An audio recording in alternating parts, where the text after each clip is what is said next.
आइए हम दिखाते हैं आपको कन्हैया कुमार जी के वो क्लिप, जिस क्लिप में कन्हैया कुमार जी ने लोगों को किस तरह से जागरूक करते हैं और उनके हक के लिए क्या होना चाहिए लोगों को बताते हैं। तो हमारे भविष्य के बारे में कोई नहीं सोचता है। बताइए, नेता का बेटा नेता बनेगा, मंत्री का बेटा मंत्री बनेगा, डीएम साहब का बेटा डीएम बनेगा, डॉक्टर साहब का बेटा डॉक्टर बनेगा, लेकिन किसान का बच्चा किसान नहीं बनना चाहता है। बोलिए, किसान का बच्चा किसान बनना चाहता है? क्यों नहीं बनना चाहता है?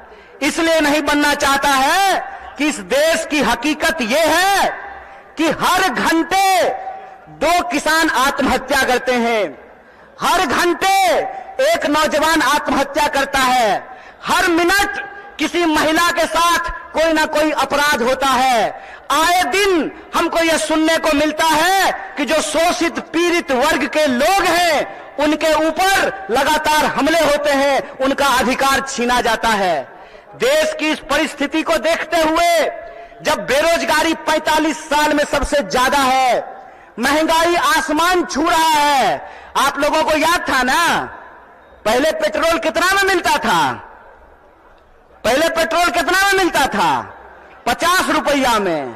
अब कितना में मिलता है? 100 रुपया में। महंगाई बढ़ी है कि नहीं बढ़ी है? सरसों का तेल पहले कितना में मिलता था? 80 रुपए किलो। अब कैसे मिलता है? 200 रुपये किलो। बोलिए, महंगाई बढ़ी है कि नहीं बढ़ी है? जिस तरह से महंगाई बढ़ रही है, किसानों की आत्महत्या हो रही है, जवानों की आत्महत्या हो रही है, महिलाओं के ऊपर अत्याचार हो रहा है, बेकारी 45 साल में सबसे ज्यादा है, तब इस देश के नौजवानों को, बिहार के नौजवानों को यह सोचना पड़ेगा कि उनका भविष्य क्या है। आप सोचिए कि अगर इस देश के नेता चाहते हैं कि उनके बाल बच्चों का भविष्य बना रहे, तो इस देश के किसानों को, इस देश के गरीबों को भी यह सोचना पड़ेगा कि उनके बाल बच्चों का भविष्य कैसे बना रहेगा। इसीलिए इस देश की परिस्थिति को देखते हुए हमारी पार्टी भारतीय राष्ट्रीय कांग्रेस ने और हमारे नेता राहुल गांधी ने यह तय किया है कि हम भारत जोड़ो न्याय यात्रा की शुरुआत करेंगे। और यह जो भारत जोड़ो न्याय यात्रा है, ये मणिपुर से चल करके बिहार की महान भूमि पे पहुंची है। बोलिए, बिहार महान है कि नहीं है? लेकिन आजकल बिहार को बदनाम भी कर दिया गया है। बदनाम नहीं कर दिया गया है? आज हमको मीडिया के एक साथी पूछ रहे थे कि नीतीश जी आपको छोड़ करके चले गए, इस पर आप क्या कहना चाहते हैं? हम बोले, सुनिए, कौन आया कौन गया ये महत्वपूर्ण नहीं है। महत्वपूर्ण ये है कि बिहार के जो 14 करोड़ लोग हैं, उनका जो हक और अधिकार है, रोजी रोटी कपड़ा मकान का सवाल है, अपने खून के आखिरी कतरे तक उसके लिए संघर्ष करेंगे। ये हमारा कमिटमेंट है, ये हमारा संकल्प है। किसी के आने जाने की बात नहीं है, बात है लोगों के हक और अधिकार की, बात है लोगों के लिए न्याय की। और हमारा यह मानना है, हमारी पार्टी की यह मानना है कि अगर हम इस देश को शक्ति देना चाहते हैं, अगर हम बिहार को शक्ति देना चाहते हैं, तो हमको 5 प्रकार के न्याय की स्थापना करनी पड़ेगी। कितने प्रकार की? कितने प्रकार की न्याय की स्थापना करनी पड़ेगी? हाथ उठा करके बताइए। अरे डरिए नहीं, आप नेता छोड़े कि ईडी से घबरा जाइएगा। आप तो आम जनता है, आपको क्या फर्क पड़ता है? 5 प्रकार के न्याय की जरूरत पड़ेगी। कितने प्रकार की?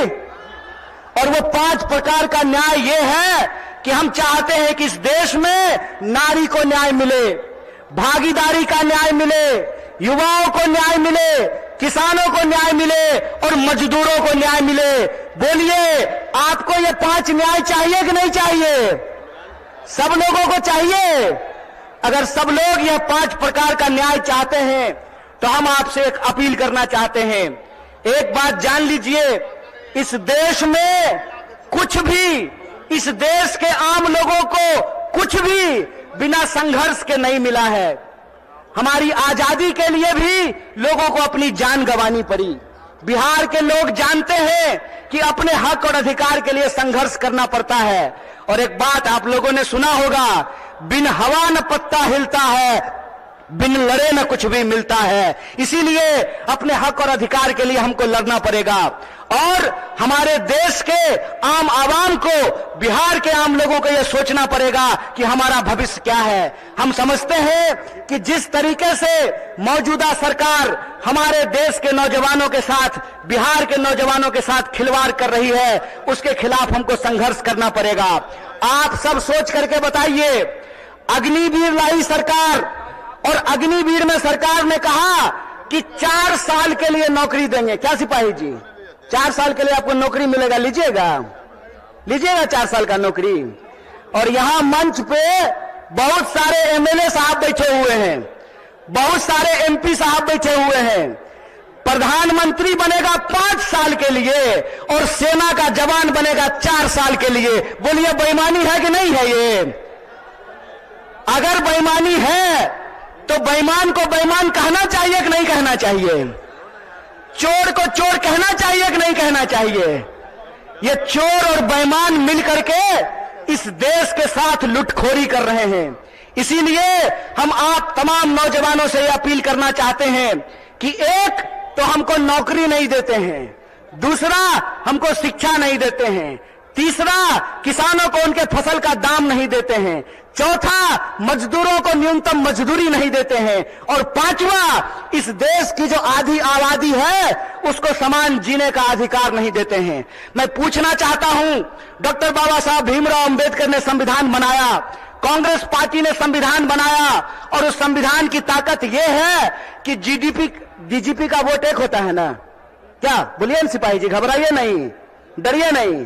डीजीपी का वोट एक होता है ना, और आपका भी वोट एक होता है, मुख्यमंत्री का भी वोट एक होता है, और रिक्शा चलाने वाले का भी वोट एक होता है, जूता सिलने वाले का भी वोट एक होता है। यह जो वोट का अधिकार है, इस वोट के अधिकार का हमको इस्तेमाल करना पड़ेगा। अगर वो हमारे वोट का इस्तेमाल कर रहे हैं अपने बच्चों का भविष्य बनाने के लिए, तो आपको अपने वोट का अधिकार का इस्तेमाल करना पड़ेगा अपने बच्चों का भविष्य बनाने के लिए। और आपको इस सवाल का जवाब इस देश की हुक्मरान से पूछना पड़ेगा कि आप एमपी बनिएगा 5 साल के लिए, आप मिनिस्टर बनिएगा 5 साल के लिए, आप प्रधानमंत्री बनिएगा 5 साल के लिए, और हमको सेना में देखिएगा 4 साल का नौकरी। यह नौकरी हमको बर्दाश्त नहीं है। हमको आपको परमानेंट नौकरी देना पड़ेगा, ठेके की नौकरी बंद करनी पड़ेगी। और जिसको परमानेंट नौकरी मिला हुआ है, जिसको परमानेंट नौकरी मिला हुआ है, अगर नेताओं को पेंशन मिल सकता है तो आपको शिक्षकों को भी पेंशन देना पड़ेगा, आपको सरकारी नौकरियों में भी काम करने वाले लोगों को पेंशन देना पड़ेगा। अगर इस देश के पूंजीपतियों का 12 लाख करोड़ कर्जा माफ किया जा सकता है तो आपको किसानों का कर्जा माफ करना पड़ेगा, उनके फसल का पूरा दाम देना पड़ेगा। अगर इस देश में सबको न्यूनतम मजदूरी मिल सकती है तो हम कहते हैं कि मजदूरों को भी न्यूनतम मजदूरी देना पड़ेगा। रोज बरोज नया जो है ड्रामा गढ़ करके लोगों का अधिकार ये छीन रहे हैं। आप लोग वो जादूगरी देखे हैं ना, कि जादूगर इधर से कहेगा गिली गिली पम पम छू और पॉकेट से कबूतर निकाल देगा। टीवी आजकल हमारे साथ वही कर रही है। जब भी आप टीवी खोल करके देखिएगा, आपके मुद्दे गायब कर दिए गए हैं। सुबह से लेकर के शाम तक बहस चलेगी, कौन शपथ ले रहा है, कौन शपथ नहीं ले रहा है। सुबह से लेकर के शाम तक लोगों के मुद्दों को भटका करके, और आम लोगों का जो बुनियादी सवाल है, रोजी का सवाल, रोजगार का सवाल, रोटी का सवाल, कपड़ा का सवाल, मकान का सवाल, इन सवालों को गुमराह किया जाता है। इसीलिए हम पूर्णिया के आम लोगों को और बिहार के आम लोगों को एक अपील करना चाहते हैं। हम जानते हैं कि बिना लड़ाई के कुछ नहीं मिलता है, तो हमको अपने न्याय के लिए और अपने आने वाली पीढ़ी के न्याय के लिए संघर्ष करना पड़ेगा। बोलिए, आप इसके लिए तैयार हैं? न्याय करेंगे अपने साथ, अपने आने वाली पीढ़ी के साथ। तो आखिरी बात बोल करके अपनी बात को मैं खत्म करूंगा। मैं पहली बार रंगभूमि मैदान में नहीं आया हूं, यह तीसरी बार है जो मैं रंगभूमि मैदान में आप तमाम लोगों के बीच में आया हूं। मंच अलग है, लोग अलग हैं, लेकिन मुद्दा वही है। और तब भी हमने आपसे वादा किया था कि इस देश की आजादी पे जब जब आंच आएगी, आपका बच्चा जो आपका नमक खाया है आपके हक और अधिकार के लिए सड़कों पर उतरेगा। इसीलिए आप तमाम बिहार वासियों को, पूर्णिया वासियों को, सीमांचल वासियों को अपील करना चाहता हूं कि आप तमाम लोगों को 5 न्याय के लिए इस देश की शक्ति देने के लिए आपको संघर्ष करना पड़ेगा। और इस संघर्ष में अगर हम संघर्ष करेंगे तो जरूर जीतेंगे। इन्हीं शब्दों के साथ अपनी बात को खत्म करूंगा। शुक्रिया। इनकलाब जिंदाबाद। जय हिंद।